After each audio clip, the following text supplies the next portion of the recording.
Yeah, I'll react to that, sure. Cool.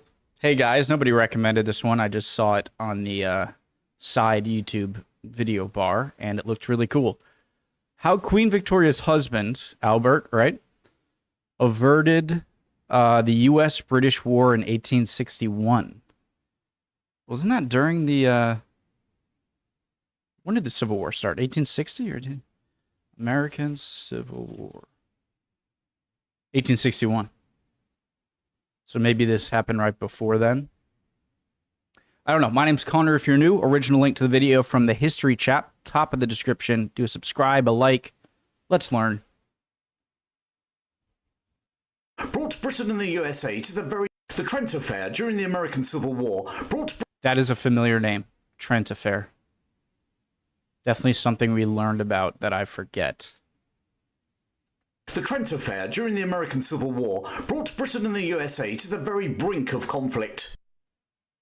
It was only the intervention by Queen Victoria's husband, Prince Albert, that helped pull the two nations back from the abyss. So, what actually happened in the Trent Affair in 1861? How close did the USA and Great Britain really come to fighting each other? And exactly how did Prince Albert help avert that war? The American Civil War between the Union in the north and the Confederacy in the south broke out in early 1861. Yeah, I'll react to that, sure. From the Sorry, guys. Okay. Okay, yeah. Sorry, that was my other video that just got finished uploading. Sorry. Confederacy in the south broke out in early 1861. From the outset, the British and French had tried to walk a tightrope of neutrality, although some would say they were also keeping their options open. The British had issued a declaration of neutrality, which declared both their intention not to get involved, but at the same time recognising the Confederates as a belligerent rather than area in an internal revolt. And consequently, Confederate ships would enjoy the same privileges as Union ships when visiting British ports around the world. In Washington, this rang alarm. Part of me, obviously, it would be really petty and against any interest you have, but part of me thinks, if I was British, I'd be like, how do you like it? Oh, part of your territory is breaking away in rebellion? Sounds familiar. Like what you did. Sorry, okay. When visiting British ports around the world. In Washington, this rang alarm bells that Britain were visiting British ports. Consequently, Confederate ships would enjoy the same privileges as Union ships when visiting British ports around the world. In Washington, this rang alarm bells that Britain were really supporting the southern states. And there was some sympathy in Britain with the Confederates, not least based upon Britain's reliance on cotton for her textile industry. On a more strategic or imperialist level, some saw an opportunity to reverse the Oregon Treaty of the 1840s. In other words, extending British Columbia in Western Canada southwards into modern-day Washington and Oregon states. And others saw the breakup of the USA as beneficial to maintaining Britain's position in the world. But at the same time, the issue of slavery had galvanised many in Britain. Remember that Britain had outlawed slave ownership in her empire nearly a quarter of a century before, and Britain still had a large section of her population who were inspired by the reforming Christian evangelical zeal that had driven that movement. Their sympathies then were with the North. Despite the Union's concerns that Britain were on the verge of supporting the Confederates, or maybe even joining them, the Confederate President, Jefferson Davis, had an opposite concern. He was disappointed that Britain hadn't gone further. You know what I never really noticed is Jefferson Davis looks a lot like Abraham Lincoln. Is that am I imagining this? Like for a second, I'm like, wait, that's Abraham Lincoln. Nope, never mind. Despite treating, maybe even joining them, the Confederate President, Jefferson Davis, had an opposite concern. He was disappointed that Britain hadn't gone further. Despite treating his breakaway states as belligerents, there had been no formal diplomatic recognition, let alone military support, from either Britain or France. On the back of his army's military successes at the First Battle of Bull Run, he decided to send two envoys to Europe on a charm offensive in October 1861. The two men he chose to press the Confederate cause were John Slidell from Louisiana and John Mason from Virginia. The plan was for them to break out of the Union naval blockade on the southern states and sail across the Atlantic, with Mason destined for London and Slidell for Paris. The news of this diplomatic initiative was probably the worst kept secret in North America, and the Union were desperate to prevent the mission. Their blockade intensified, but in the early hours of the 12th of October, the envoys slipped out of Charleston aboard a steamer named the Theodora. Union intelligence sources quickly informed Washington, D.C. that the envoys were on their way, although they wrongly believed the men were on another Confederate ship, the Nashville, en route to Southampton. USS James Adger, captained by Commander John Marchand, was dispatched across the Atlantic. Yeah, so I'm trying to wonder what it would be like to be like coordinating those men's departure from, was it South Carolina, and that maybe you want to send like 4 or 5 ships out into the Atlantic to confuse any excuse me again to maybe like confuse any Union ships that like they know you're planning on sending them over, but you have to pick one, and likely not the right one before they reached England. The US warship arrived at Southampton in England in early November, where Commander Marchand made no secret as to why he was so far from home. He announced that he would capture the 2 Confederate envoys within sight of the British coast if necessary. But would the British let that happen? Strangely enough, no. A Royal Navy frigate was moved to Southampton to ensure that any such action happened outside British territorial waters. And I get that, because this is more of like an integrity game. It's like the North saw that the British, not favoring the South to the North, but just take a trading with either one. The North saw that as like the British either not caring or promoting a separation, or like an end of the Civil War that doesn't keep the Union together. But then if you're British and you see the Americans trying to capture them within sight of your land, then that sounds like they're dictating who you can talk to. And so it's sort of a reputation grudge rather than like a strategic one, I guess. I said that poorly. I hope that came across somehow. And thus avoiding a diplomatic incident with potentially disastrous repercussions. That diplomatic incident was avoided, but not because of the presence of that Royal Navy frigate, but because when the Nashville finally arrived in British waters, it transpired the envoys were not on board. And now an even worse spectre appeared. It seemed that the envoys were still coming, but not on a Confederate vessel, but on a British mail ship. The concerned British government sought legal advice. Could a US warship intercept a neutral British boat and remove the Confederate envoys? The legal beagles reported that the US warship could board, examine papers, and even take the British ship to a US port for adjudication by a prize court.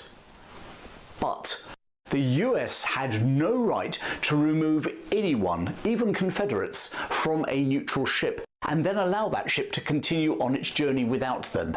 In other words, it was the whole ship or nothing. Wow. With that ruling, the British Prime Minister, Lord Palmerston, summoned the US Ambassador, Charles Francis Adams, to a meeting. The son of US President John Quincy Adams and the grandson of the second President, John Adams, was informed in no uncertain terms that Britain would take offence if such an event was to occur. It was the 12th of November, 1861. Little did either man know that just such an event had occurred. 4 days previously, the slide towards war had already started, far away in the seas off Cuba. Instead of crossing the Atlantic, the Theodora had sailed south to the Bahamas, where the envoys intended to board a connecting voyage to Europe. Smart. Unfortunately for Mason and Slidell, they arrived at the British colony only to find that they'd missed their connection. However, the captain of the Theodora heard there were some British steamers moored at Cuba, but by the time they reached the Spanish island, those vessels too had departed. They now decided to wait for the next available steamer, RMS Trent, a British mail steamship. Built in the early 1840s on the River Thames and capable of carrying 60 passengers, The Trent was owned by the Royal Mail Steam Packet Company. But as they kicked their heels, the envoy's presence in Cuba came to the attention of the captain of a Union warship that was searching for Confederate blockade busters and privateers in the vicinity. Captain Charles Wilkes was commanding the frigate USS San Jacinto. Launched in 1850 at the New York Navy Yard, the Jacinto had served in the Far East during the Second Opium War, where, whilst protecting American interests, she'd actually fired on Chinese forts in the Pearl River. In 1859, the San Jacinto was part of the Africa Squadron, capturing a slaver and releasing over 600 slaves in Liberia. The 63-year-old Wilkes had entered the US Navy in 1818 as a midshipman. He now sailed to intercept the envoys as they tried to board the British mail ship in Havana. However, when he arrived in the Cuban capital, he found that the Trent had departed the previous day. Undeterred, he now gave chase. Pursued, wow. At around midday on the 8th of November 1861, Wilkes spotted RMS Trent flying the Union flag. Approaching, he now fired 2 shots over her bow, and the British ship heaved to. A boarding party commanded by Lieutenant Fairfax and consisting of nearly 24 heavily armed sailors and marines was sent across. Upon boarding, the Shot 2 shots over her bow? As in, like, over the ship or right in front of the ship? Because, so there's this weird game that's being played here that could end up in you just pushing the British to have an easy excuse to actually support the Confederates. But the United States, the Union, seems to be really cocky in their ability, really unafraid in tauntingness, saying that they would, even if it had to be right in front of in the sight of the British Isles where they capture the ship, or doing what they're doing right now, they don't seem very concerned about pushing the British to the Confederate side, which is interesting to me. That because I would imagine Britain is still much stronger than the U.S. right now, and you could push them to an already starting rebellion into supporting the Confederates, and it's a little confusing right now. The Trent, Lieutenant Fairfax demanded a list of passengers, which was refused. He then announced... In other words, I'm saying you could be doing the work of the envoys you're trying to stop right now. Like, the envoys might not even have to reach Britain and France if you just fire on a ship here and have Britain declare war against you without them even having to see these envoys. That he had orders to arrest Mrs. Mason, Slidell, and their 2 secretaries, and he was aware that they were on the Trent. At which point, Slidell stepped forward and told him that the men he was searching for were right in front of him. The captain of the Trent protested that taking the men, who were under the protection of the British flag, was against international maritime law. But with the San Jacinto lying only 200 yards away with her gun ports open, there was little he could do. The 4 Confederates were removed from the British steamer. A week later, the San Jacinto arrived at Hampton Roads, Virginia, and Wilkes informed Washington of his prize. Is the U.S. Jeez. The U.S. is being super ballsy here, and I'm just surprised that, like, it's like saying, okay, but they're under the British, like they're saying that, okay, but they're under the British flag right now and the protection of us. No, you can't. But you see a frigate with their guns pointed at you, and so you had no choice. Well, then that was just a bluff. And I'm just surprised that the Union, America at this time, even during a civil war, is this confident in their own power. I didn't expect that. A return message ordered him now to sail to Boston, where the 4 Confederates were imprisoned at Fort Warren. The elated Union newspapers heralded the triumph to their readers. Politicians were quick to join the chorus of congratulations being showered upon Captain Wilkes. There was even talk in Congress of producing a special medal for him. Heady stuff. But how would the British react? Yeah. The news finally arrived on the other side of the Atlantic on the 27th of November and provoked an entirely different reaction. There, the press railed against the Americans for boarding a British ship and flagrantly violating maritime law. Just as in America, politicians were quick to jump on board, demanding action, if necessary war, to restore Britain's honour. The London Standard even went so far as to suggest the Union government were deliberately trying to provoke a war, maybe as a way of reuniting all the states against a common old enemy. The mood on both sides of the Atlantic became more and more bellicose. William Howard Russell, the Times correspondent in Washington, who'd found fame during the Crimean War, wrote that public feeling in America was all for a conflict. Meanwhile, the British ambassador in Washington, Lord Lyons, sent a message to London urging a show of force, including moving additional troops to Canada. Prime Minister Palmerston met Ambassador Adams and expressed his concern that he thought there was a verbal agreement between them that just such an incident would not take place. What was going on? The truth, as far as Ambassador Adams was concerned, was, well, he hadn't got a clue. In an age when communication across the Atlantic was as fast as the swiftest ship, he was no wiser than the British Prime Minister. With Lord Lyons' bellicose urging still somewhere out in the Atlantic, the British government were adopting their own response. And they didn't need Lord Lyons to up the ante. After all, the Prime Minister, Lord Palmerston, was the man who'd coined the term gunboat diplomacy. On the 30th of November, one day after Palmerston had met Adams, his Foreign Secretary, Lord John Russell, sent Queen Victoria the draft of a memorandum intended for Lord Lyons to present to the US government in Washington, D.C. In strident language, it set out the illegality of the US warship's actions and demanded full reparation, the release of the passengers to continue their journey, and a suitable apology. And if such actions were not forthcoming within 7 days, Lord Lyons was instructed to close the British Embassy in Washington and return home. There was only one step further to go once diplomatic relations had been severed. Lord John Russell also advised Lord Lyons to inform the Americans that the Royal Navy's North America Squadron was being concentrated in Bermuda and Canada, facing the Union's eastern seaboard, and that troop reinforcements would soon be sent to Canada from Britain. One small incident was threatening to run out of control, and you only have to see how swiftly events unfolded in 1914 after the assassination of Archduke Franz Ferdinand to see how seemingly inconsequential incidents can escalate horribly. Snowball. How could a war between the USA and the British Empire be averted? It was now that Queen Victoria's husband, Prince Albert, the Prince Consort, played a crucial and little-known role in history. The 42-year-old German from the Principality of Saxe-Coburg and Gotha had married the British monarch in 1840. Now is not the time to explore his life in detail, although maybe I will cover his story in another episode. If you're interested in that, then please type yes in the comments. By the time of the Trent affair, Albert was dying from typhoid.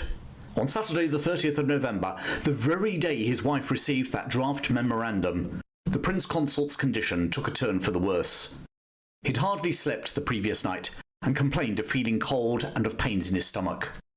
But even in this grave health, Prince Albert still had the energy to worry about that draft memorandum that his wife the Queen had received from the Foreign Secretary. He realised the disastrous consequences which must follow from sending the dispatch in their current bellicose, uncompromising form. What he really wanted was to find a way for President Lincoln to row back without losing face. And then he spotted it. On the 29th of November, the same day as the draft memorandum, Prime Minister Palmerston, in a separate letter, had informed the Queen that Mrs. Slidell and her daughter had now arrived in London. He went on to say that the wife of the Confederate envoy stated that the officer who had boarded the Trent, that's Lieutenant Fairfax, had said they were seizing her husband on their own initiative and not directly on the orders of Washington. On the other hand, Palmerston had also received reports from reliable sources that General Winfield Scott of the Union Army, who was in Paris, had claimed that the incident had been deliberately planned by his government to provoke a war with Britain. In such a war... Sorry, I just have to say this is an amazing painting that I want. It looks beautiful. That General Winfield Scott of the Union Army, who was in Paris, had claimed that the incident had been deliberately planned by his government to provoke a war with Britain. In such a war, General had gone on, His mission in Paris was to convince the French government to join the Union against Britain, with the prize being a restoration of Canada to France. If that was his plan, he was to be sadly disappointed, because just one day before this correspondence between Palmerston and the Queen, November the 28th, French Emperor Napoleon III had stated his backing for Britain. As Palmerston... Yeah, it seems so risky. It seems so risky to...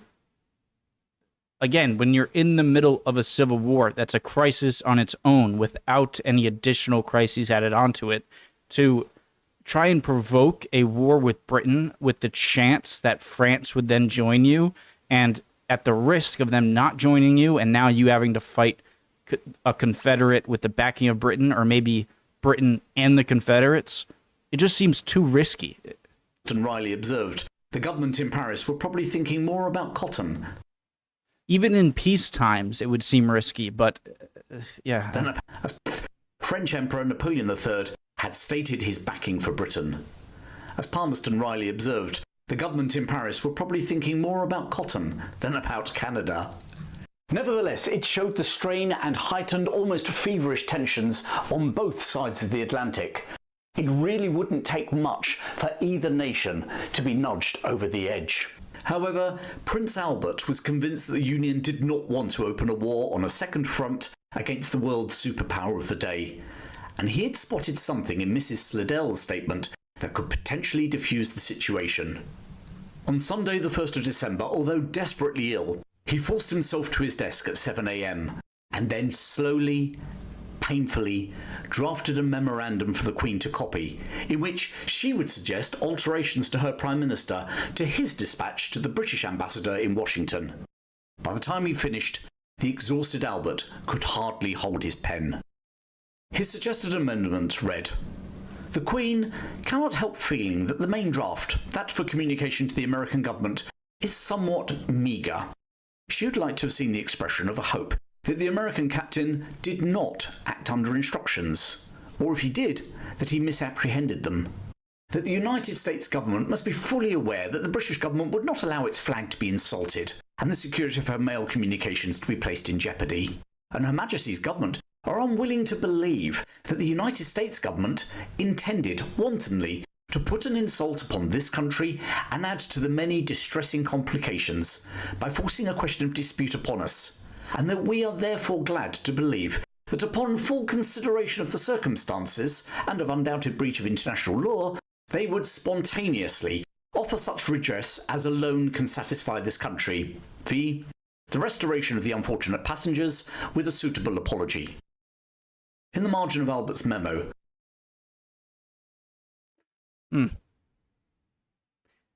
So that's like a nice way of saying, or a longer way of saying, certainly they wouldn't have done this on purpose and disgrace us like that, and I'll believe that that isn't the case, but I would like the people given back and a apology to be given.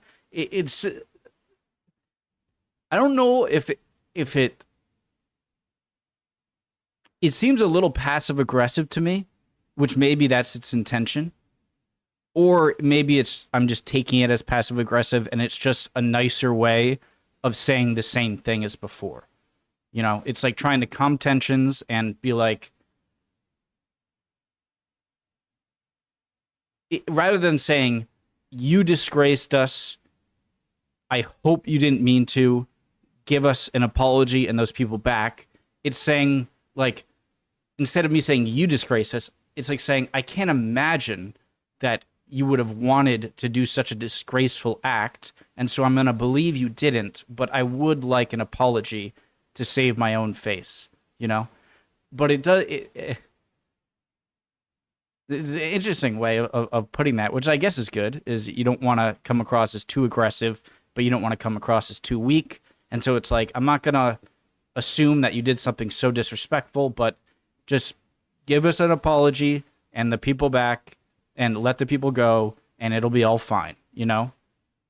That's the Queen kind of how it was to sounds. write with a suitable apology. In the margin of Albert's memo, the Queen was to write, "This was the last the beloved Prince ever wrote." Prince Albert's amendment, now penned by the Queen, met with the unanimous approval of her Passed away cabinet. after? It was incorporated into the official letter to the US Secretary of State, William Seward. Russell also sent a private note to the ambassador, instructing him to unofficially inform the Secretary of State of the contents of the letter before it was formally delivered, including the threat to close the embassy and what that might lead to. The letter left Britain later that day, the 1st of December, reaching Washington on the 18th. As intended by the ailing Albert, Presidents Lincoln and Secretary of State Seward saw the toned-down diplomatic letter as an opportunity to avert war without losing face. Wow. So that was pretty brilliant. Was that on Queen Victoria changing the draft a bit? Wow. Strangely enough, they admitted that Captain Wilkes had acted on his own authority and apologised for his over-enthusiasm. I can actually see that being the case. I don't think that, of course, it could be a lie just to save face and say, like, I didn't intend it. But it does seem like he was super enthusiastic and just going after the guys. And so I could see that as being true. The two envoys were quietly released on New Year's Day, 1862. They continued their journey to Europe, where they achieved nothing. Both Britain and France remained neutral throughout the rest of the American Civil War. But in 1861, there was a moment where Britain and the USA could have ended up in a war that neither side had planned for. But the Trent Affair and the bellicose stances being adopted on both sides of the Atlantic could have slid towards a sort of Cuban Missile Crisis 100 years early. And the fact that it was avoided owes a large part to the dying Prince Albert. The importance of his amendment to the British government's response to the Trent Affair cannot be exaggerated. Dying from typhoid, he penned a letter that allowed President Lincoln to back down without losing face. It was a smart move from the Prince Consort. Just 2 weeks after his intervention, the last time he ever put pen to paper, he died at Windsor Castle on the 14th of December, 1861. Nowadays, he's remembered as the long-lamented dead husband of Queen Victoria, as well as remembered in the Royal Albert Hall, the Albert Memorial in London, and possibly the Great Exhibition. But maybe his greatest legacy, completed less than 2 weeks before his death, was playing a crucial role in preventing a war between the UK and the USA. And despite a few hiccups along the way, they have never been that close to fighting each other since. Plenty more stories coming your way, but in the meantime, why not check out another one of my episodes? Very interesting video. So I do have one thing I'm a little confused about. I just want to go back. So did Queen Victoria change the draft?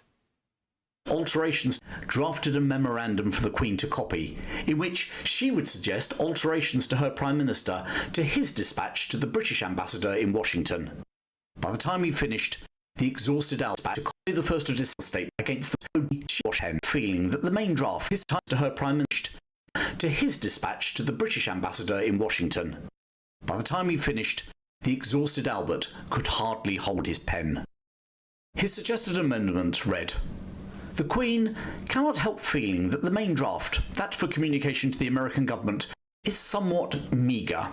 She would like..." Okay. His suggested amendment, the exhausted Albert could hardly hold his pen.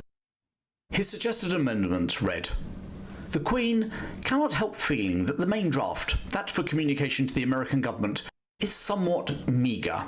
She would like to have seen the expression of a hope." I thought he wrote the main draft.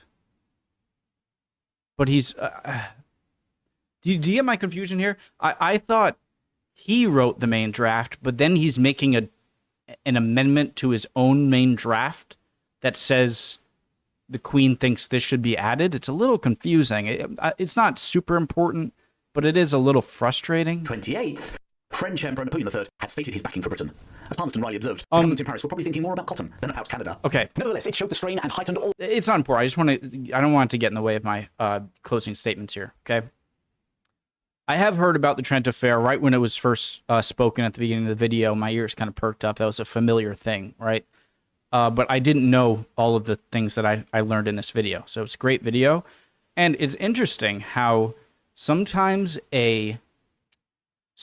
getting into a conflict with someone and then resolving that conflict with someone can actually make your relationship stronger than if you never had a conflict at all, you know? It's as if this was actually a good thing Maybe if it never happened and the Confederate envoys were just allowed to or did escape any Union pursuits to capture them, even if that didn't happen and they got there safely, maybe they still wouldn't have gotten anything done. But I think the fact that this was a resolved, that this problem that was created and then resolved might have made it even less tempting for Britain to consider anything that the Confederate envoys are coming in, because like you just patched up something.